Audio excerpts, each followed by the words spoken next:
The year of the hurricane. As the first grey light of morning touched the sky, people began to move out of their holes.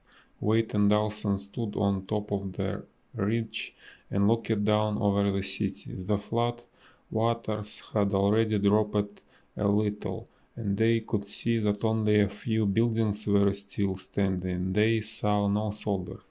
There was no movement at all from the broken city. Dawson turned away. "My ears ache terribly," he said. "It's because of the low pressure in the eye of the hurricane," Wade explained. He looked up at the thick gray cloud. The air was still and heavy. "Another hour or two and the wind will be back. Let's go and find Fable." They walked with Carlston along the muddy road towards Fable's headquarters. Suddenly Carlston stopped and stared.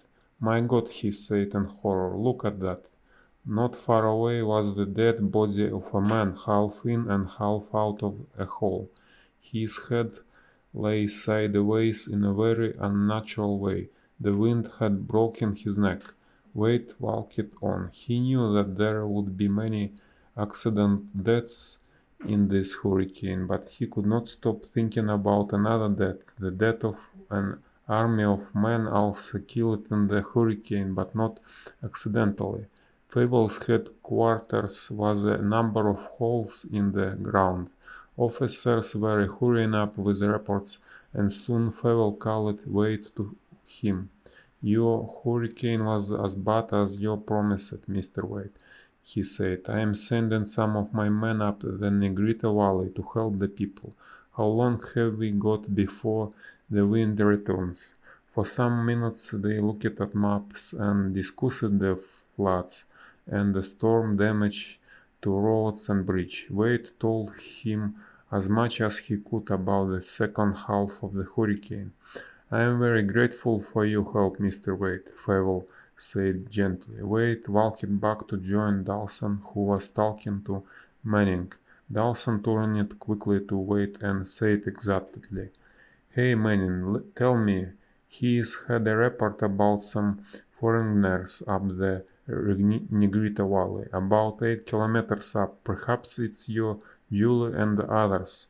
Wade's heart gave a violent jump inside him. "I'm going up there at once," he said wildly, and turned to leave. Manning caught his arm. "You will never get there on foot before the storm starts again. Look, you can borrow my army car. I kept it safe from the hurricane." Wade drove as fast as he could along the muddy roads. Dawson sat beside him. He had now lived through a battle and the first half of hurricane and was no longer a frightened man.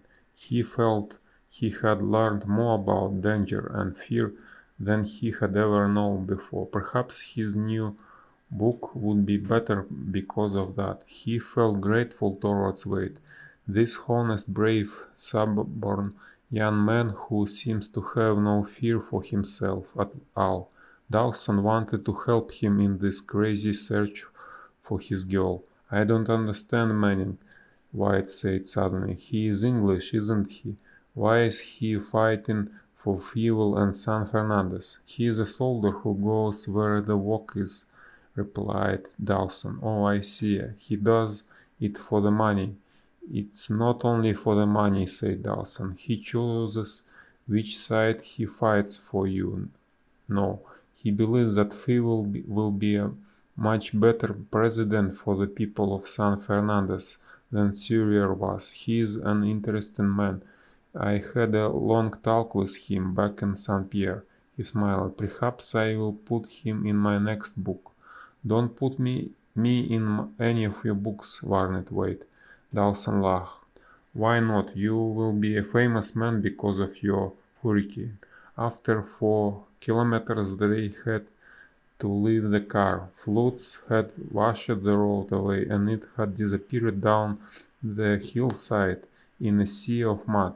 They began to hurry east along the top of the valley. Down below them the flooded Negrito River lay like a small sea. Everywhere The ground was covered with fallen trees and broken branches. Trees that were still standing had lost all their leaves. Dawson looked over to the south and saw that the sky was already growing dark again. Lightning flashed through the great black clouds. "Mabel will be with us soon," he said. Wade stared desperately up the valley. "Yes, we will have to stop. We will move down lower and find a place to dig in." Dawson looked at Wade's worried face. "Julia's a sensible girl. She will be all right." "I hope so," Wade said unhappily. Quickly they dug a shallow hole in the stony ground and lay down in it. The wind rose to a thin, high scream.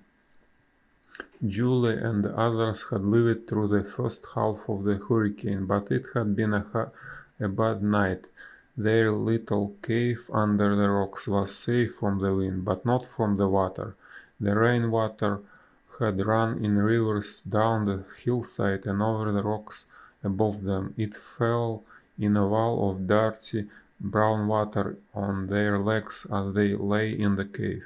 Then the wind grew stronger and began to blow the water into the cave. Several times they were nearly drowned in a sudden flood.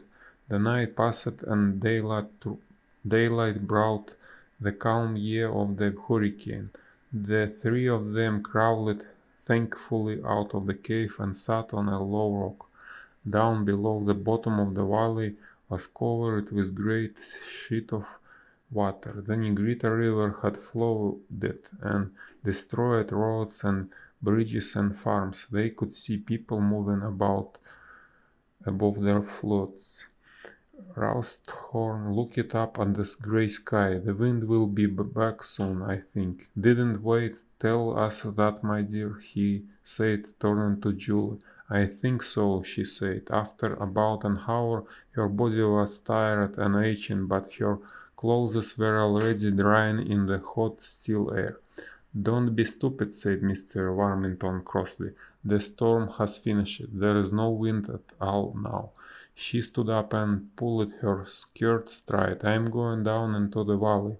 I will find one there who will take me to the U.S. Navy base." She began to walk down the hill. "You will be safer up here in our cave," Julie called after her, but Mrs. Warmington did not listen. Julie turned to Rawsthorn and immediately forgot about Mrs. Warmington. Rawsthorn's eyes were closed and his lips were gray. "Mr. Rawsthorn, are you all right?" Julie asked in a worried voice. Rawsthorn opened his eyes. "Hurricanes aren't good for an old heart like mine, but don't worry, my dear." He smiled tiredly and closed his eyes again.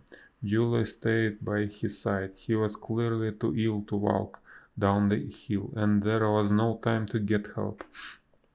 And where would she get help from? Soon the wind began to drive fiercely up the valley. It sank wildly in the leafless branches of the tall tree just behind the rocks. "I think it's time to get back into our cave," Julie said gently. She helped the old man to his feet. The wind gave a sudden howl above their heads, and there was a terrible tearing sound from the tree. Julie looked up and saw the tree beginning to fall towards them. "Look out!" she screamed, but they could not move quickly enough on the muddy ground. The tree crashed down on top of them and the world went black. Peace at last. For 10 more hours the hurricane howled and screamed and crashed over San Fernandez. It tore plants and trees out of the ground, it destroyed buildings, it brought death to many of the thousands of people in the Negrita Valley, but at last the big wind itself began to die. By 3 o'clock in the afternoon it was just possible for a man to stand up in the wind. Fowles, tired soldiers climbed out of their holes and caves and began to move up the Negrita Valley. They tried to help the people, but thousands were hurt or sick. Doctors, medicine, food, blankets, all these things were needed desperately. On Cap Sarat base, the flood waters had gone down, but most of the buildings were badly damaged. Carlston stood on the airfield at the base near the fuel and a ground of his officers and watched as the US Navy helicopters landed. The green and gold flag of the San Fernandez now flew from the top of one of the buildings.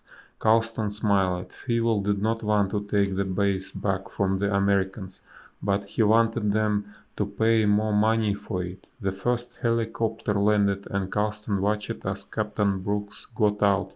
Fievel moved forward. "Welcome back to Cap Sarat," he said. "I am Julia Fievel, Brooks, United States Navy." The two men shook hands. Captain Brooks did not look at the green and gold flag. "What do you need most, Mr. Fievel, and where do you need it? The 5 helicopters behind me are full of doctors. We need everything, but most help is needed in the Negrita Valley." "The Negrita?" Brooks looked surprised. "Then you got your people out of the St. Pierre." "With the help of you, Mr. Wade, that is very brave and honest young man." They began to walk up the airfield. "Yes," said Brooks, "I wish I had." Dawson followed Wade along the side of the valley. He was tired and hungry and covered in mud, but he knew that Wade was desperate with worry about Julie. Together they searched up and down the hillside through the crowds of people who sat or lay on the muddy, broken ground. The people were slowly realizing that the terrible storm had finished. Some had begun to move and were helping Fievel's men with the rescue work, but others still sat on the ground and stared in front of them at nothing. Dawson saw one woman holding a dead child in her arms. She did not seem to realize that the child was dead. "We can't do anything to help her," Wade said sadly. They moved on to continue their search. Dawson saw another group of Fievel's men higher up the hill and went to ask them for news of any foreigners. 20 minutes later he came running up behind Wade. "I have seen that American woman, Mrs. Wilmington," he said quickly. "She said that she left Julie and Ralston higher up, just below the top of the hill. There is a cave under some rocks." They climbed as fast as they could up the hillside. Behind them, the American helicopters were beginning to land at the top of the valley. Another hour passed before they found Julie and Ralston. Dawson saw them first. He and Wade pulled and pushed at the tree and managed to lift it off the two still bodies. Poor Ralston was dead, but Julie was still alive. Her legs were broken and her face was white with pain, but she opened her eyes and smiled as Wade put his arms around her. Dawson went to fetch help and Wade sat gratefully in the mud holding Julie's hand. And so Wade went back to Camp Sarat base. He did not know that in a day or two his name would be in all the world's newspapers. He would be a famous man, the man who had saved a city's people, and the man who had destroyed an army.